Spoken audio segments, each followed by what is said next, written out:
ఏలూరు జిల్లా ముసునూరు మండలం కాట్రేనిపాడులో నూతన పాప్కార్న్ సీడ్ ఆవిష్కరణ కార్యక్రమంలో సీఎం చంద్రబాబు మాట్లాడుతున్నారు. లైవ్ ద్వారా చూద్దాం. 17,500 మంది రైతులతో దాదాపు 40,000 ఎకరాల్లో వేశారు.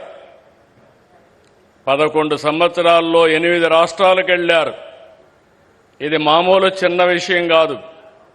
ఇక్కడుండే ప్లాంట్ మీరు చూస్తే 29 టన్నుల సామర్థ్యంతో ఏషియాలోనే అతి పెద్ద పాప్కార్న్ ప్రాసెసింగ్ కేంద్రం ఇక్కడ ఏర్పాటు చేశారంటే అది వారి యొక్క ఆలోచన విధానం, వారు చేసినటువంటి ఒక ఇన్నోవేషన్. ఈరోజు ఇక్కడ చేసింది దేశంలో 3,400 సినిమా థియేటర్లో సరఫరా చేస్తున్నారు. 11 సంవత్సరాల్లో 69% వాటా సాధించారు. రేపు రాబోయే రోజుల్లో 70-80% వెళ్తారు. నాకు అనుమానం లేదు. పాప్కార్న్ అంటానే గుర్తొచ్చేది ఈ ముసునూరు గుర్తొస్తుందని మరొక్కసారి మీ అందరికీ విజ్ఞప్తి చేస్తున్నా. ఇక్కడ చూస్తే యాంత్రీకరణ, విత్తనాలు, సాగులో సాంకేతికత, కొనుగోలు ధరలు నిర్ణయించడం, నేరుగా వాట్సాప్ గ్రూపులు పెట్టి బ్యాంక్ అకౌంట్లు పెట్టి నేరుగా రైతులకు బ్యాంకుల్లో డబ్బులు వేయడం. ఏ రైతు కూడా ఇబ్బంది పడాల్సిన అవసరం లేదు, ఆలోచించాల్సిన పని లేదు. ఒక్కసారి ఈ కంపెనీతో కానీ ఎంఓయూ చేసుకుంటే ఇంకా తిరుగు ఉండదని మరొక్కసారి మీ అందరికీ విజ్ఞప్తి చేస్తున్నా. అది ఈ కంపెనీ యొక్క విశిష్టత. 11 ఏళ్లకు మునుపు మన దేశంలో అమ్ముడైన ప్రతి పాప్కార్న్ కోన్పై ఖర్చు చేసిన డబ్బులన్నీ 70% పైగా బ్రెజిల్, అర్జెంటీనాకి వెళ్ళాయి. ఈరోజు ఆ 70% మన రైతులకే చేరుతా ఉంది. ఇప్పటికే మీరు ఒకసారి చూస్తే దేశానికి 125 million American dollars foreign exchange కూడా ఆదా అయింది. 11 ఏళ్లలో పాప్కార్న్ మొక్కజొన్న ఉత్పత్తి వాటా 30% నుంచి 65%కి పెరిగింది. ఇదన్నీ చూసిన తర్వాత నాకు ఏమాత్రం వారు అన్నారు ఇప్పుడు మాట్లాడుతూ ఏషియా మార్కెట్ అంతా క్యాప్చర్ చేస్తామని. ఏషియా మార్కెట్ కాదు, ప్రపంచంలో అన్ని దేశాలకి ఇక్కడ తయారు చేసిన పాప్కార్న్ పంపించే బాధ్యత మీది. మీరు అనుకుంటే 11 ఏళ్ళు చేశారు. ఇంకొక 10-15 ఏళ్లలో గ్లోబల్ మార్కెట్ అన్ని కంట్రీస్ కూడా క్యాప్చర్ చేసే పరిస్థితి వచ్చింది. ఇప్పుడే ఉపరాష్ట్రపతి గారు అంటున్నారు, మంచి ఆలోచన. నేను కూడా మాట్లాడతాను రైల్వే మినిస్టర్తో. ఇక్కడ ఉత్పత్తి చేసిన పాప్కార్న్ని అదే సమయంలో అరకు కాఫీని ఎక్కడ రైల్వే స్టేషన్లు అన్నీ పెడితే ఆంధ్ర పాప్కార్న్, అరకు కాఫీ తాగే పరిస్థితి వస్తుందని చెప్పి కూడా నేను మీకు తెలియజేస్తున్నా. వికసిత్ భారత్ ఈరోజు మనందరం కూడా ఆలోచిస్తున్నాం. ఈరోజు మీరు ఇక్కడ చూస్తే అరకు కాఫీ కానీ, ఇక్కడ పాప్కార్న్ కానీ, కొండవీటి బొమ్మలు కూడా మీరు చూశారు, ఎద్దల బండి కూడా. ఇవన్నీ స్వదేశీ. ఇది మన ప్రధానమంత్రి కోరుకునే విధానం. తప్పకుండా స్వదేశీ విధానంతో మనం అందరం కూడా స్వయం సమృద్ధి సాధించడమే కాదు, ప్రపంచానికి మనం ఉత్పత్తి చేసిన వస్తువుల్ని ఎగుమతి చేసే రోజు చాలా దగ్గరలో ఉందని చెప్పి కూడా నేను మీకు తెలియజేస్తున్నా. వ్యవసాయంలో అనేక మోడల్స్ రావాలి. ఈ విషయంలో నేను అందరినీ కోరుతున్నా. ఎందుకంటే మీరు ఒకసారి చూస్తే ఎన్డీఏ ప్రభుత్వం అటు కేంద్రంలో ఇటు రాష్ట్రంలో వ్యవసాయాన్ని ఒక జీవనోపాధిగానే చూడడం లేదు. వ్యవసాయాన్ని ఒక ఆర్థిక శక్తిగా, రైతుల్ని ఒక ఆంట్రప్రెన్యూర్గా చూడాలనేది మా విధానం. వ్యవసాయ ఉత్పత్తుల్ని ప్రాసెస్ చేసి విలువ జోడిస్తే ఏ విధంగా ఉంటుందో ఈరోజు ఈ యొక్క ఇండస్ట్రీ ఒక ఉదాహరణ. ఆంధ్రప్రదేశ్ రాష్ట్రంలో అక్వా, అరకు కాఫీ, పామాయిల్, ఇంకో పక్క మీరు చూసి కోకో, మిరప, మామిడి, టమోటా, పసుపు, మొక్కజొన్న, మీరు వాణిజ్య పంటలు ఏమి దలుచుకున్నా ప్రపంచంలో పండించే వాణిజ్య పంటలు మన రాష్ట్రంలో పండడం మనందరికీ గర్వకారణం అని చెప్పి కూడా నేను మీకు తెలియజేస్తున్నా. అయితే దీనికి ప్రాసెస్ చేసి, వాల్యూ యాడ్ చేసి, బ్రాండ్ ప్రమోట్ చేసి అంతర్జాతీయ మార్కెట్లు తీసుకుపోతే దాని విలువ అనేక రెట్లు పెరుగుతుంది. అప్పుడే భారత రైతాంగం రాజుగా ఎదిగే పరిస్థితికి వస్తారు. ఈరోజు చాలామంది కుటుంబాలు నేను చూస్తున్నాను. ఒకప్పుడైతే మన రాష్ట్రం నుంచి ఎక్కడ నీళ్లుంటే అక్కడికి మన రైతులు, ఆదర్శ రైతులు వెళ్ళి వ్యవసాయం చేసేవాళ్ళు.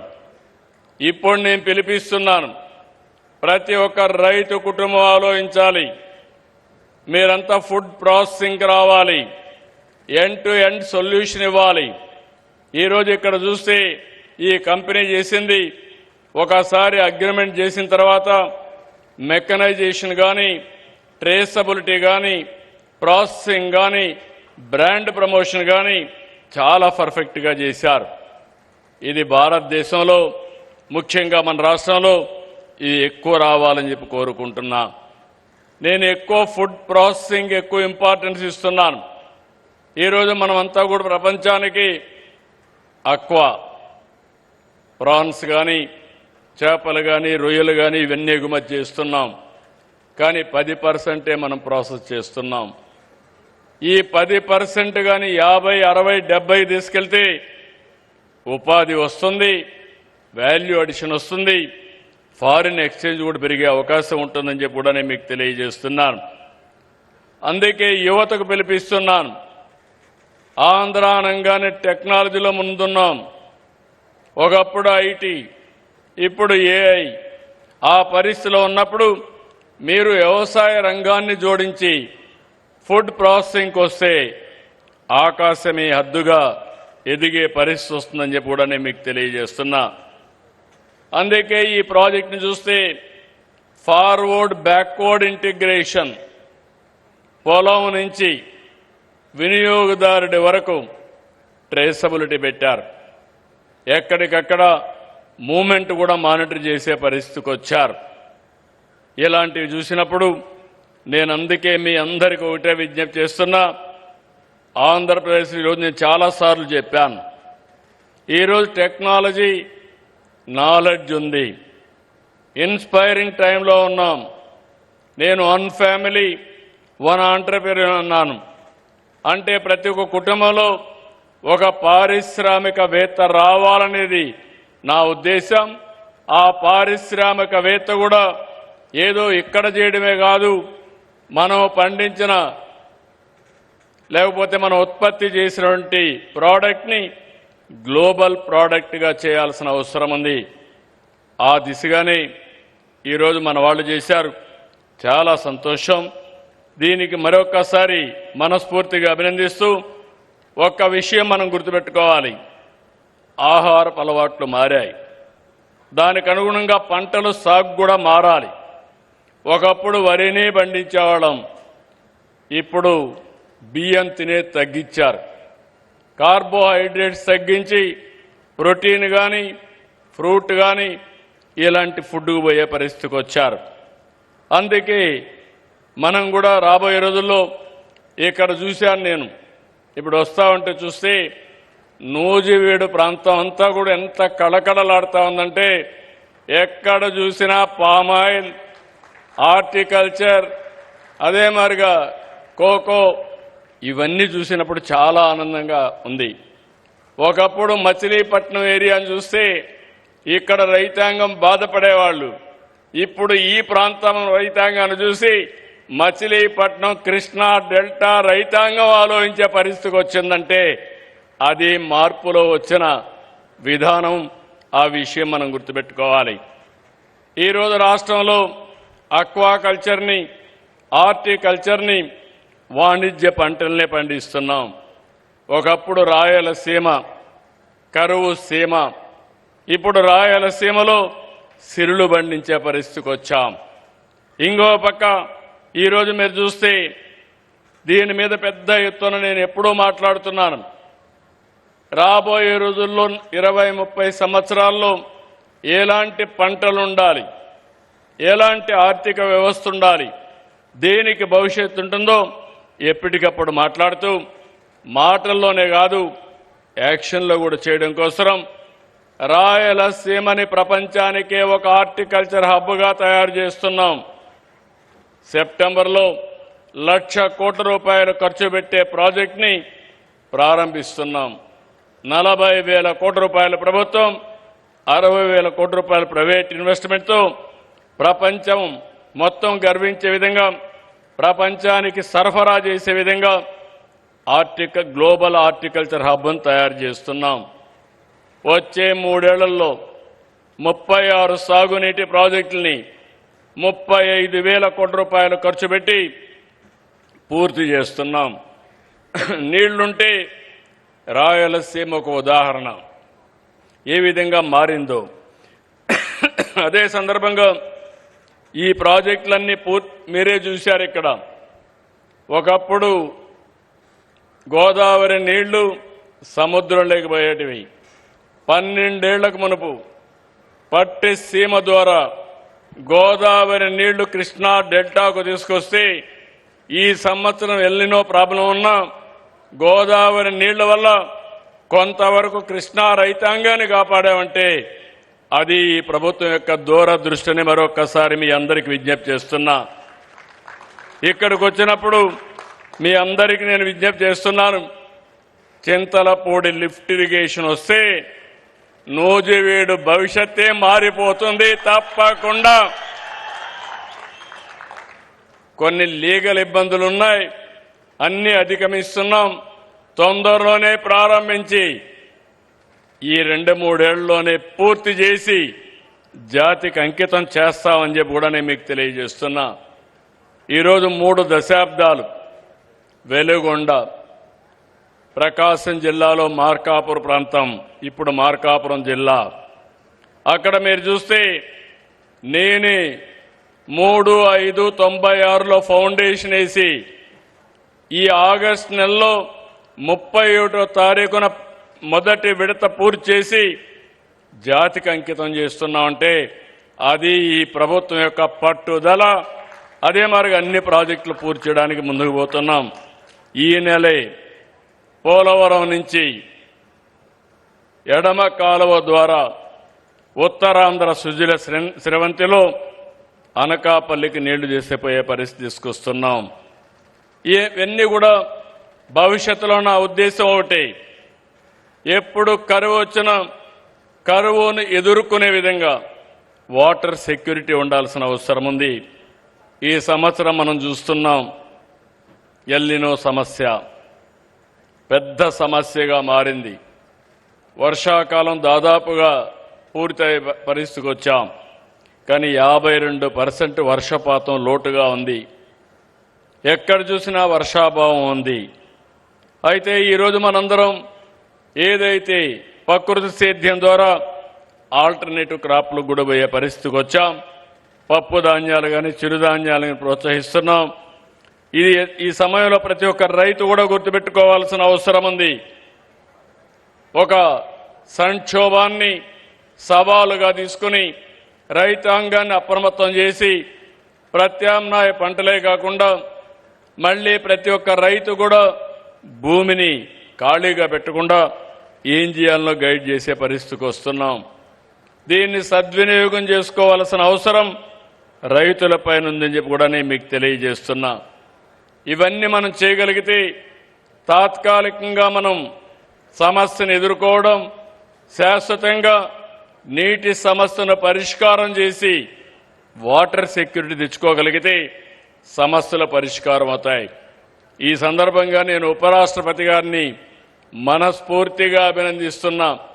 దేనికంటే ఆయన మాట్లాడినప్పుడు గోదావరి కావేరి నదుల అనుసంధానం కావాలి, దేశంలో ఉండే నదుల అనుసంధానం కావాలని కోరుకునే వ్యక్తి మన ఉపరాష్ట్రపతి రాధాకృష్ణ గారు. ఇది ఒక కళ, ఇది ఒక ఆశయం. మొన్నే దక్షిణ భారతదేశంలో ఉండే ముఖ్యమంత్రుల సమావేశం మన డిప్యూటీ పీఎం, మన హోమ్ మినిస్టర్ అయినటువంటి అమిత్ షా గారి నాయకత్వంలో అయింది. అక్కడ ప్రపోజల్స్ పెట్టాం. 5 నదుల్ని కలిపే పరిస్థితి. గోదావరి, కృష్ణ, తుంగభద్ర, అదే సమయంలో పెన్నా, అదే సమయంలో కావేరి. ఈ 5 నదులు కలపగలిగితే 4 రాష్ట్రాల్లో సమస్య పరిష్కారం అవుతుంది. నీళ్లు తీసుకుపోవడమే కాదు, దీనివల్ల కష్టకాలంలో ఇది ఒక స్టెబిలైజర్గా స్థిరీకరణ చేసే అవకాశం వస్తుంది. వారు తొందరలోనే దీనికి ఒక కార్యాచరణ తయారు చేస్తాను కూడా హామీ ఇచ్చారు. ఎందుకంటే ఒక్కసారి గోదావరి, కావేరి పూర్తి చేసి ఆ తర్వాత గోదావరి మహానది పూర్తి చేసి అక్కడి నుంచి మహానది గంగా పూర్తి చేసి ఆ తర్వాత గంగా బ్రహ్మపుత్ర పూర్తి చేసుకుంటే సైమల్టేనియస్ కానీ 1 by 1 పూర్తి చేసిన ఈరోజు కొన్ని వేల టీఎంసీ నీళ్లు గంగా నుంచి సముద్రంలోకి పోతున్నాయి, గోదావరి నుంచి సముద్రానికి పోతున్నాయి. ఈ నీళ్లన్నీ మనం ఉపయోగించుకోగలిగితే ఇంకా దేశానికి తిరుగు లేదు. దేశ భవిష్యత్తు అన్స్టాపబుల్ అని చెప్పి మరొకసారి మీ అందరికీ విజ్ఞప్తి చేస్తున్నాను. ఈ సమస్యని ముందుకు తీసుకుపోతున్నటువంటి ఉపరాష్ట్రపతి గారిని మనస్ఫూర్తిగా అభినందిస్తున్నాం. అలాగే గోర్మే సంస్థ మరిన్ని విజయాలు సాధించాలని మీరు చేసింది ఒక వినూత్నమైన కార్యక్రమం.